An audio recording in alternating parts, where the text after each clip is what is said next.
Great to be here again. I'm Sana. very happy to have this conversation today. And thank you for coming. Saida Hussein will join us as well. She's an FGM survivor. She's a women's rights advocate. She will join us in a short while. Wissel Ahmed is the UNFPA UNICEF Global Coordinator to Ending FGM. Good morning. A very good morning to you all. Nice to be here. And thank you for coming, for us to then be able to have this conversation. As we normally do in this situation, and we start off the conversation by looking into African countries and what their proverbs are. Dennis will tell you which country we are in this week. We'd love to get your interpretation of that proverb. So today we are in Botswana, a beautiful country, rich in diamonds. And whenever they get profits from the diamonds that they do have, they invest the same into education, ensuring that the children of Botswana get to have an education that will change their lives. 70% of the country is actually covered, is a desert, Kalahari Desert in the country, and you look at that, but that has also turned to be a tourist destination. Many just go to see what lies within the desert, turning a difficult situation into something that works for them. But let's go to the proverb. So the proverb, a tree is known by its fruit. A tree is known by its fruit. Balozi, how would you interpret that? This is a proverb, actually, that is known basically in all languages that I know and cultures that I know, because it is clear that everything is a system. And we have seen that a fruit needs roots to grow, and the tree cannot produce anything but what it's destined to do. So this means in order to get fruit, we have to plant the tree, water the tree, and nourish the tree. And it cannot do anything but grow the fruit that it's destined to grow.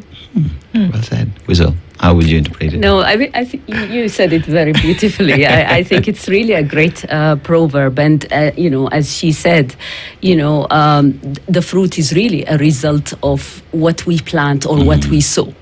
Right? Yes. And even the environment that we live in, if it's, polluted, the fruits will also be polluted. So we have to be very much aware of what we sort of like sow, the environment that we live in, so that we bear, its fruits. Lovely. Yeah. Beautiful. Well interpreted. Really is, and quite deep on that. Yeah. And even as we get into this, it's FGM is a cultural traditional practice. It is practiced in many communities in the world.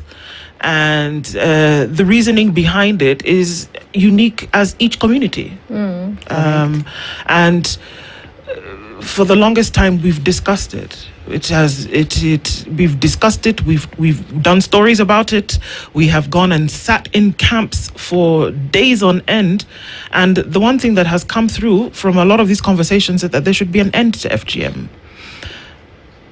And it sounds like a strange question, but why? We start with you, Balozi Gaiga. Why should FGM come to an end? FGM is a cultural practice, but if you have ever spoken to somebody who has undergone the cut, it has very grave consequences for the girl or even the woman who has to undergo it.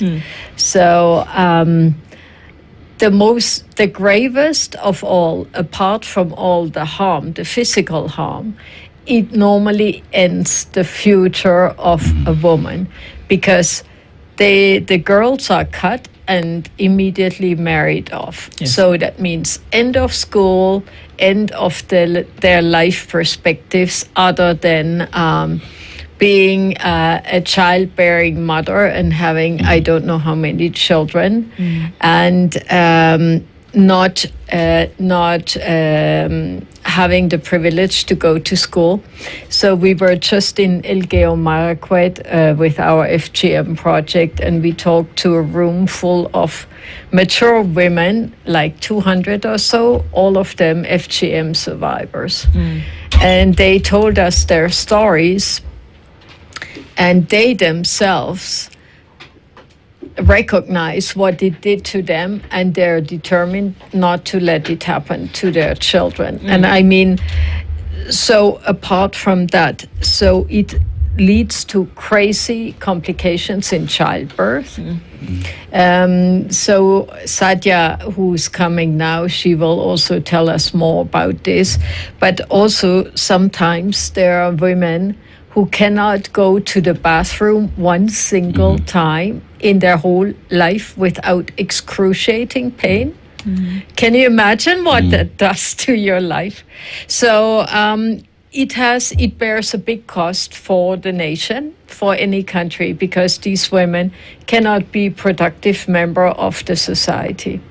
Yeah, we look at a situation where we recognize the dangers that come with FGM in the country and pretty much in the world. But there are systemic problems that do exist because it is deeply embedded in culture. And you realize that once a girl has gone through this cut, the next thing that happens is she's considered a woman mature enough to get married. That would mean then that we need to deal with the societal beliefs and traditions, and as well plug in men into these conversations who, after the cut, look at this girl as ready for marriage. So are we doing that? Are we having these conversations from the community level to recognize the dangers, and as well plug men to know that this is wrong and we must stop it? Okay, so I just wanted to first just tell you that it is a grave violation of human rights. And many people think that female genital mutilation is an African problem. It's really a global problem. We're talking about over 94 countries having this issue, and it's in every continent. And the health complications are quite costly. It's about $1.4 billion per year. And that's half of what is needed to end it in high prevalent countries, 2.4 billion. So we're really bleeding a lot of money out there. It has its health, its social and economic repercussions. So coming back to men, so they are an essential part in the elimination efforts. In fact, if I speak to Kenya, about 80% of the men in households where FGM is being performed support its elimination. So men are engaged, men are part of the movement to end FGM. At the same time, FGM is driven not only by sort of like cultural values. There is this perception that it is a religious right. So you have religious leaders who are mainly men who are promoting this idea. But at the same time, we do have men allies who are also delinking it and saying that it has no religious basis. It's interesting that you say that because, you know, earlier on, Dennis and I were talking, and I spent about 10 days in one of these communities doing a story some years ago on FGM. And a very interesting aspect, when I finally had an opportunity to speak to some of these women, because it's very difficult, and I was told that I had to be circumcised if I was going to sit and have a conversation with some of these women, because I would not be able to share what they knew. But one thing struck me is that these young, impressionable girls think that they want this. Yes. They do not realize that they don't want it until after it has been done.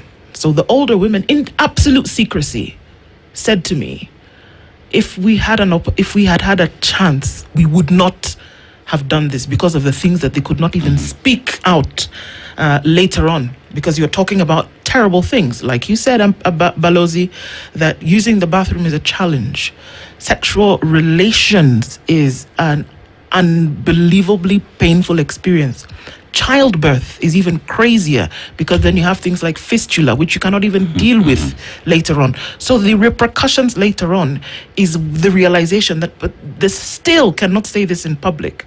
They still cannot say what they have realized in public about the repercussions on their entire being later on. So when we look at that, there's a reason why it's done to young girls, because you can impress upon their minds at that point that, you know, this is something that should change. So that will bring us then to be able to talk with Saida Hussein, who's an FGM survivor and now a women's rights advocate. And she's also here in the room with us this morning. These were things that were told to me. I don't know if is that, how would you explain this experience? There are many words that have been used to describe what FGM is over the years. How would you describe it? Bismillahirrahmanirrahim. My name is Sadia Hussein, founder and executive director of Brighter Society Initiative, a grassroots organization that really empowers women and girls. My experience with FGM, I would call it sexual abuse or assault. I would call it child abuse. I would call it torture. I would call it a cruel act because people don't know what really FGM entails, and that is why many people would still want to call it cultural practice. But for me, I would always disagree. Like you said, if only people knew what is awaiting them, they wouldn't want to go through it.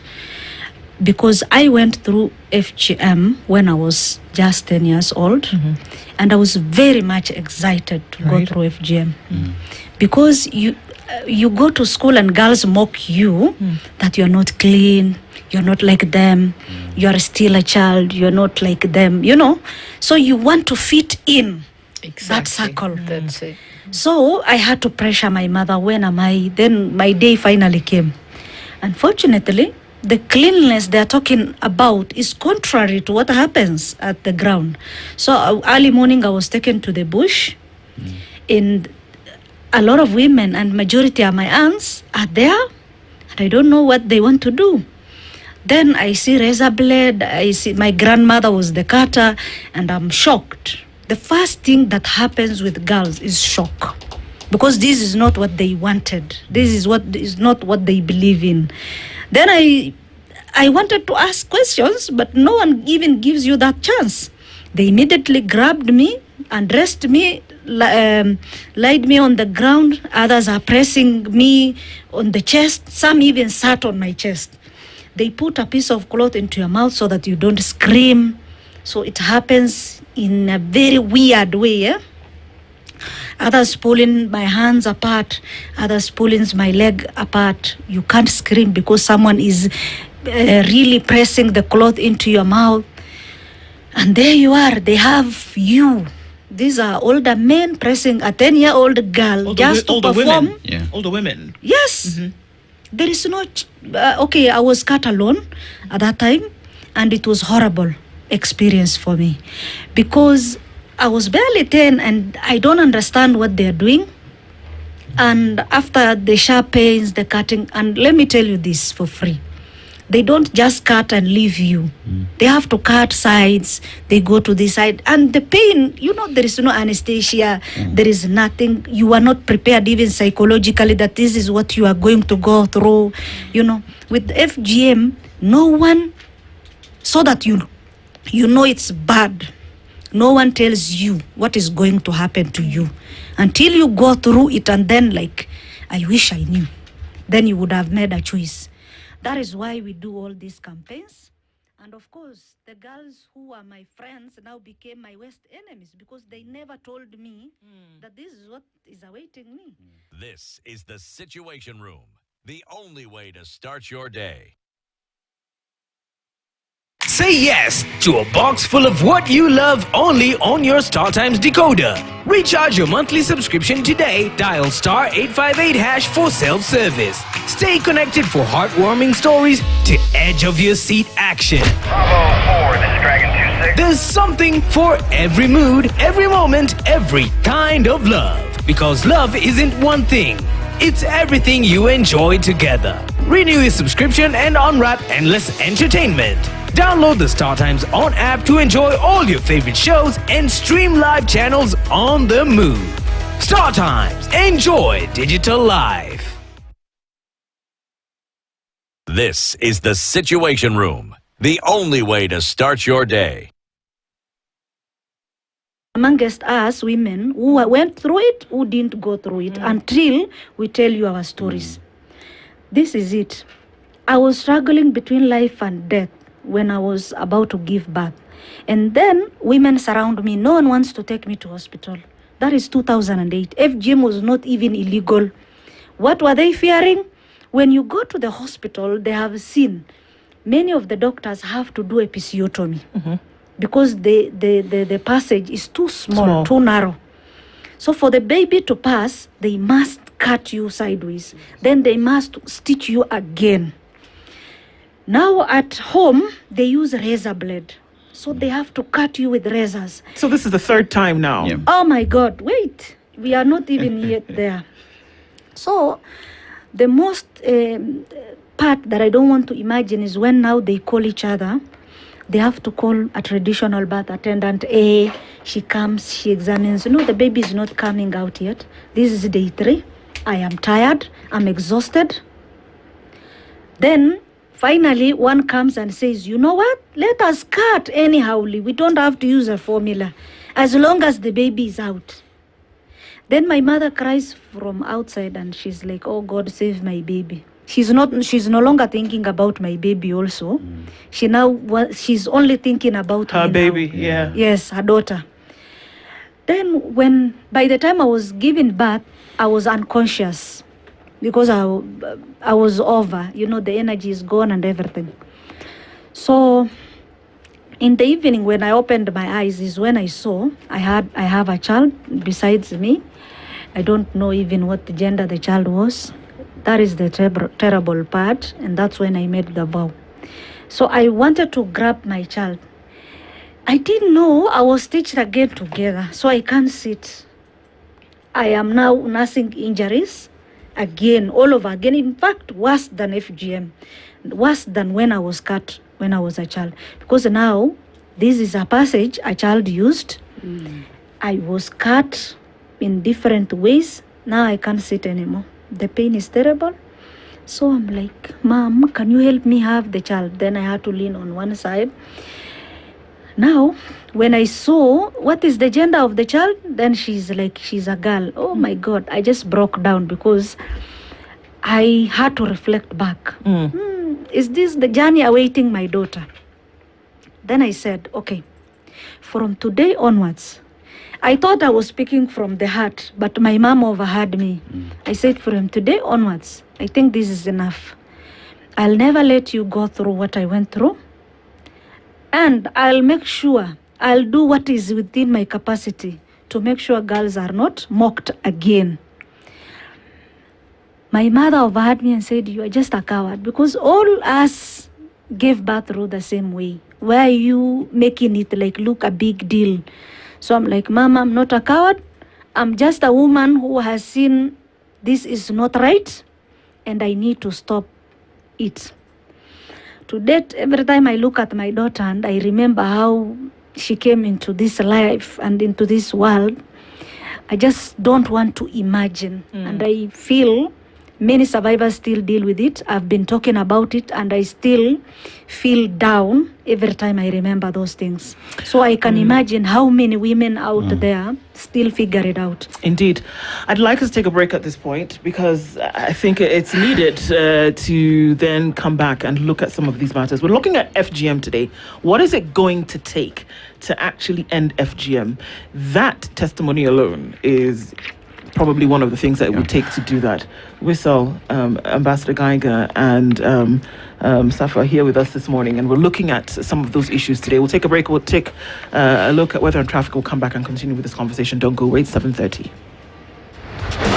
This is the Situation Room. The only way to start is the Situation Room. The only way to start your day. With Sadia Hussein, who's an FGM survivor and a women's rights advocate, as well as Wissel Ahmed, who is UNFPA UNICEF Global Coordinator Ending FGM. 3 ladies in the room with us this morning. Wissel, I want to come back to you. Sadia talks about clearly horrific experience, and you can imagine this is not just one cut. This is 3 cuts. 4. Actually, not 3 until you finish. Giving birth, and so this is a very layered horrific thing that happens to a woman over and over and over again that has gone through the cut. With this that we see, there's, like we say, until you face the horror and the tragedy is when you realize that this is something. However, we still have women, the people who cut Sadia were women who've been through the cut, who experienced the tragedy, but still cut. You would imagine that Sadia's mother, who said, this cannot happen, Sadia for her daughter says, this can never happen to my daughter. But the people who cut are women who've also been through the experience.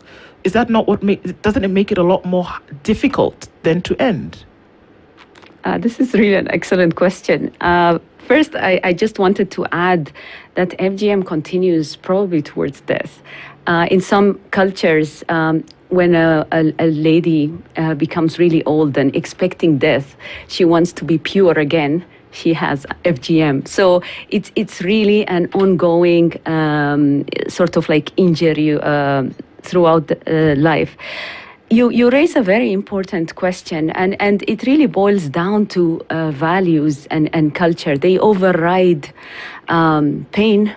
They override the complications, because what people value is purity, is chastity, that they hold very high, and they would rather go through this than being called unclean, unchaste, not being a virgin, because they believe that this reduces sexuality and chances of a girl being a virgin before marriage. And even during marriage, the chance of her remaining also chaste within that sort of like relationship. So they value these morals higher than the health complications. But there is good news in this. In 31 countries, 2/3 of the population, that includes women themselves, and in Kenya, for example, 3/4 of women believe that it should end. So it's a process. It is a process. It's not like there is no progress. There is progress. These attitudes, these values are changing. In Kenya, for example, the FGM prevalence has reduced by half. Over the last 10 years. And if should this decline it goes 5 times faster, Kenya would be free of FGM. There are pockets in the northeastern areas that are still persistent and high, but Kenya is on track. So there is good news in all of that. It's not like all bad. There is progress. People are abandoning. There are several countries that are on track to the 0 target. It's just that we need to. Again, today we celebrate the Zero Tolerance Day on FGM, which emphasizes on sustained commitment and investment. So it's really us to continue being committed and invested in this cause, and it is the only sustainable development goal that we can achieve. So there is hope. Yeah, Ambassador Geiger, we look at conversation that being held, especially in these communities, is guarded. It's a taboo to have these conversations because it has been happening for years on end, and that there are those who it's our way of doing business. We don't want to talk about it because we know more than you, because we've been on the face of the earth longer than you, you know. So it is then looking at it from a government's policy direction, when the government has said this is illegal, we will not let our girls go through it. But enforcement of the policy then also is a bit cagey, because if you are operating in an area where that is their way of doing business, some of these atrocities do happen at night. I come from Migori County, and among the Kuria community, that as well does happen. Over the holidays, you hear that girls are walking during the night, and this does happen.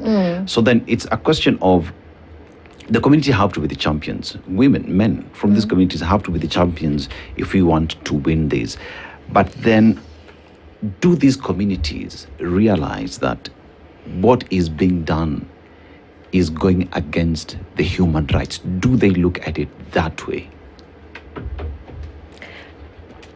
If I may come in, I have seen that cultural practices are very strong. And the social pressure that Satya was talking about, this is really the determining factor. And those who do it, they think they do the right thing. They're convinced they do good to the girls because they want the girl to follow the traditional path, which means marriage, and they cannot get married if they're not cut. So both the men and the women, they are convinced they do the best for their girl. And we have been out there educating for years, men and women, and I have seen men breaking down in tears when they see a film where they're shown what FGM means, how it is done. They say, oh my God, I would have never allowed my girl to do this if I had only known. So I think laws are very good. And when President Ruto spoke out and said, I do not want FGM here, then the elder said, now he has spoken. Now we know we shouldn't do it. So, but the law itself cannot do anything if the community is not convinced. And I think it all starts as an idea of rites of passage. So for guys, what they have in circumcision is nothing. So the notion is there's a similar thing for women, just a little something, and out they go, and it's nothing. So you have a boy's rites of passage and the rites of passage for girls, but the rites of passage for girls is a very different story. So we have been also working with communities, and there's a network, for example, of wives of governors to do alternative rites of passage for girls. So they feel that they have something also that transits them into a woman, and that you can be a woman without being cut. And that's the whole thing, because also what Satya said, she wanted to fit in. So if the fitting in means to be cut, you want to be cut. If you have alternative rights that can show you a different path and the majority adopts that, I go with it. But what we have seen is what is key is to be out there in the community. Talk to the elders, talk to the religious leaders, and convince them that it's not the right thing to do. But that takes time. But also, I think, and I've seen, for example, governors very strongly engaged. I see an editorial today of the governor of Taita Taveta, where the official act is being the anti-FGM Day celebrated, the governor of Elgeyo Marakwet. When they speak out and they engage the leaders of the community, then things happen, and the law itself cannot do it. And also international partners like the EU or the UN, there's nothing we can do if the community doesn't pick it up. Sadia, when you speak today, I mean, at the time you were 10 years old when this happened, but then obviously now much older, and you were speaking in a space where you're advocating for the end to this, but there's an understanding in the communities of what really happens to a girl when this goes on. When you speak to the older women, older than us, who have lived through years and years of compounded and compacted belief, that is very hard to tear that away, very difficult. But when you speak to them, what do they say about how they really feel about this practice? That is a very nice question, because even when the ambassador was speaking to the survivors, they told her, we have a problem with mother-in-laws. Exactly, yeah. Yes, because a mother-in-law does not want to accept uncut wife for her son. So this is a conversation that we are really taking with a lot of caution, because we don't want to miss or leave anyone behind. We want to bring all generations. That's why we have the intergenerational dialogues, where we have the older women, the younger women, we have men and boys, we have religious leaders, we have cultural. So we want to stop the blame game, where everyone is pointing at the other person. For example, those older women believe that this was the best way to preserve virginity.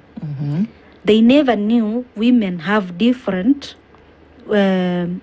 virginity, which is natural and God-given. They never knew. They believed in the artificial one that they do. Mind you, these people have been illiterate before. You know, education came, and not everyone embraced education. So we are trying to unpack the myths and beliefs. We are trying to tell what exactly a woman has, and what we are cutting is an organ, not a skin. So what happens is that these older women believe if a woman is not cut, she will never be faithful. Right. She will never be married. Their girls will be promiscuous. And of course, if a granddaughter misbehaves or does anything, she will be tracked back to her grandmother, not even the mother. She's like a grandmother, you know. So they don't want those whatevers. So they make sure their granddaughter is as clean as them. I'm sorry to interject, but it's interesting that you say this. And of course, for those who are listening this morning, some of this stuff does get sensitive as we have to speak about it. But then it all is part of the conversation. So I'm just going to offer up that discretion at this point for us to understand this. The opposite of what the belief that they're saying they perpetuate is the truth. The opposite is the truth. Yes. Because again, having spoken to very many young women, sexual satisfaction then is not achieved after the cut. And so they go in search of sexual satisfaction. By virtue of the fact that this organ has been tampered with, they're not able to achieve certain things. So the very opposite of what the cut is meant to instill is what is taking place by having the cut. And this is what they've said. So does it make sense if people come and give their testimony later and say, actually, you know what? No. It doesn't make me more chaste. If anything, there's something that I'm looking for that I'm just not getting. So these are the conversations that we have to have. Because if the very thing that you're looking for by going for the cut is taking you in the opposite direction, then we have a bigger problem where we have things like STIs and HIV and all sorts of other things that are happening in secret, but they're happening. So do we even look... I know you talk about literacy and all of this, but do we look beyond what happens when we talk about being chaste, virginity, and promiscuity? The opposite is what happens with the cut. Okay, so this is how we unpack the myth, by using practical things that happen within the community. For example, when they talk about virginity, whether a girl is cut or not, she can never break her virginity without, like, the man who is supposed to break that virginity. If that man respects the lady, how will she lose it? Because it takes two to tango, right? Sure. I'm not cut, and I have never met a man in my life. Will I lose my virginity? No, right? So why are you cutting the victim? Actually, it's like you are victimizing the victim for either getting pregnant or blaming the girl, because the man out there is not actually looked upon. Even when the media is reporting, they will report 20 girls got pregnant. They will never say 20 men impregnated a girl. Was the Holy Ghost. Yes. So for us, we take it from a different angle, where the girl who is being looked at might get pregnant. Yes, you want to make her closed so that she is not getting pregnant. But look at this scenario. This girl gets pregnant today. She will carry a baby for a whole 9 months, then give birth. Then that's again when she can think of getting another pregnancy. But there is that man who impregnated the girl who is free the entire 9 months. He can impregnate other girls, right? Well, So this is where the society goes wrong. We still oppress women and girls for things they have no control of. For example, can we live in, I like gender equality, where we have equal access to rights, equal access to justice. And this is where I always tell our brothers, because men are our brothers, they are our fathers, and they are our sons. These are not strangers within the community. We just tell a man, for example, you want to have a virgin woman, but you yourself, you want to go test others. So where do you get the virgin? Right? So when we have that practical dialogue, especially when we have the intergenerational dialogues, trust me, everyone looks amused and they don't know. For example, a man rapes a woman or a girl, then they feel, she was just the way she dressed. But if it was their own daughter or their own sister, that man would want to kill the man who raped their own daughter or their sister. They don't want. Why did you rape my sister? But if it was the man who did it, he will say the lady was dressed she was tempting, So that tells you where the controversy lies, and we unpack those myths. Now, coming back to the question you asked, this is what I feel should be done. We really need to tell that a girl cannot be a property that you condition the way you want. The same way we don't want to condition men the way they want. As a woman, I must have a right to know and say a word or have a voice on what should or shouldn't happen to my body. I really like the idea of engaging men and boys, engaging religious leaders, engaging everybody. It is a holistic approach. But then I always narrow it down to the survivors themselves, to the women and girls themselves. Why? If anyone else reversed their decision and say, no, FGM was good, we need to go back. If I know what is awaiting me, I will always make a decision of saying no. And that is why we should never miss our primary target of focusing on women and girls. When they are empowered and they know FGM is not something to be proud of, it will never happen to them. So we look at FGM, many would look at it as something that does not happen in my community, or it is something that happens to women. I do not understand what that means. But then again, what we're discussing here, you look at the aftermath of the same, and the primary survivor go through a lot for them to just live on the face of the earth. Because FGM, aside from being a survivor, also leads to death.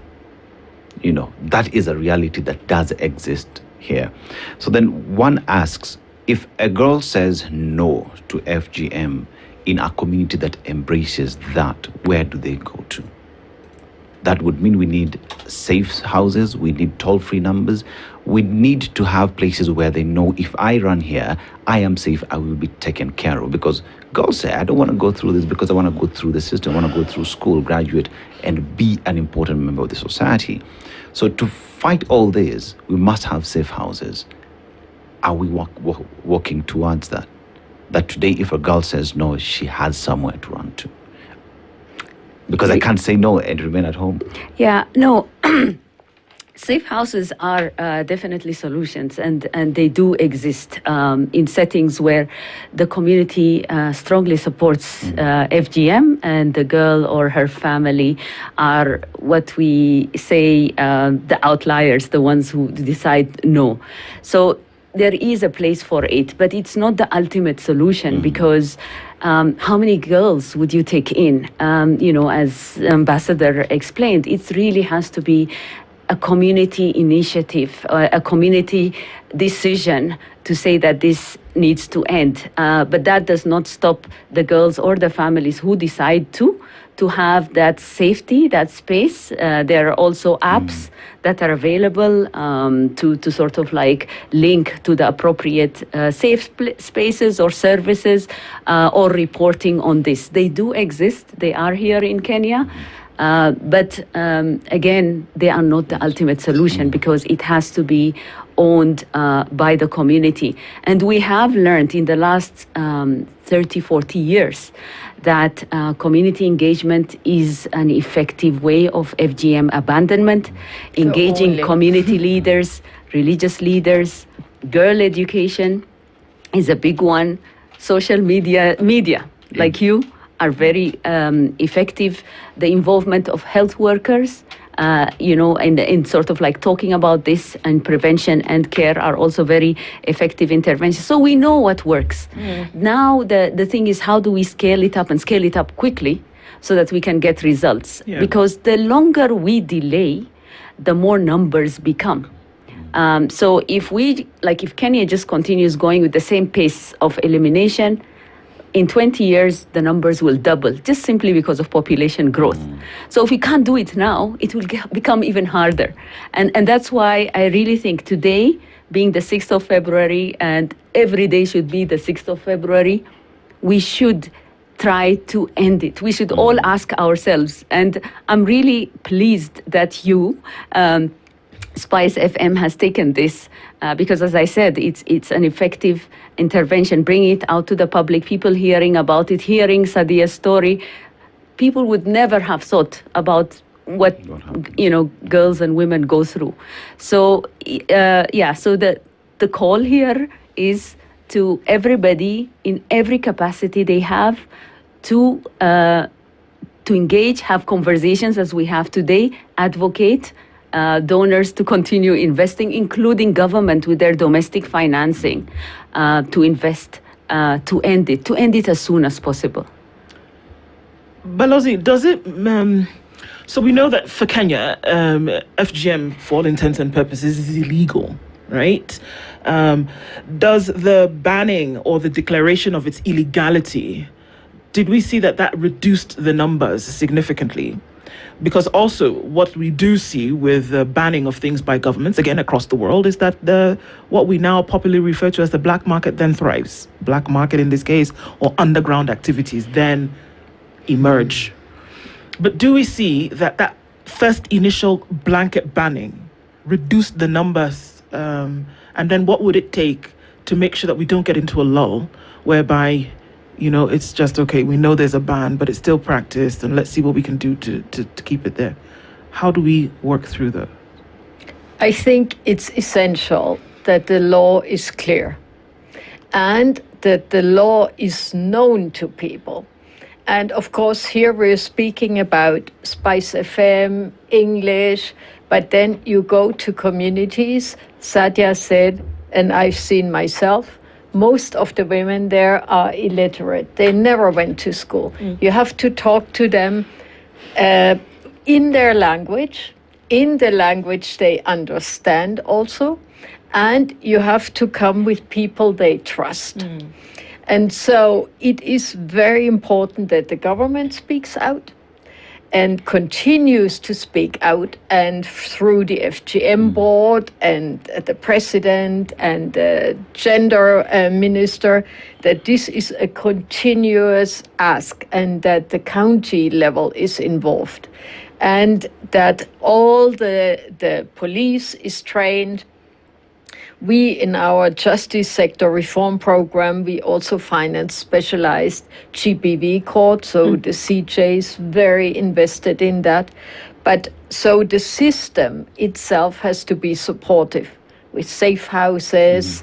And also many of the girls, even if they're saved, they cannot return home. We spoke to a survivor, and she said it took her 10 years to go back to her community after making a completely new life. So it doesn't just end when they run away. So this needs a community, and the solution really lies in the community. And as the governor of Taita Taveta says in his editorial, redefine cultural traditions from within. I think that's the key. And also what you said, girl education. Girl education means an empowered girl that can take decisions. And then working on continuously on those societal norms without blame games. Without blame games. And so that's why we did this born perfect caravan. So to go through the communities and say, The girls are born perfect as they are, but then you have to engage personally with the mother-in-law, etc., to ease that social pressure, and to also have boys come out and men come out and say, for me, the woman is perfect if she's not cut. And interestingly, in our intergeneral dialogue, there were some men and they said, you know, we know that uncut women are warmer. And so when it comes to the pleasure of men, that is, they see then an It's the advantage. opposite. They see an advantage in having an uncut woman, because if the woman is cut, she has no pleasure. She has only pain. So increasingly, men also realize that maybe it's to their own disadvantage. If this happens. Time makes it that's all that we have that time for this morning, but it's clear that these messages have rung through. It's February 6th, zero tolerance to FGM, and that to be remembered not just on the 6th, but every day, to be able to have these numbers then at zero. Thank you for joining us in this conversation today. Her Excellency Henriette Geiger is the EU Ambassador to Kenya. Sadia Hussein is an FGM survivor and now a women's rights advocate, and Wissam Ahmed is a UNFPA UNICEF Global Coordinator ending FGM. Ladies, thank you for being in the Situation Room this morning. Asante Sana. We look forward to the next. Asante. Asante. Thank morning. you so much. It's 8 a.m. This is the Situation Room.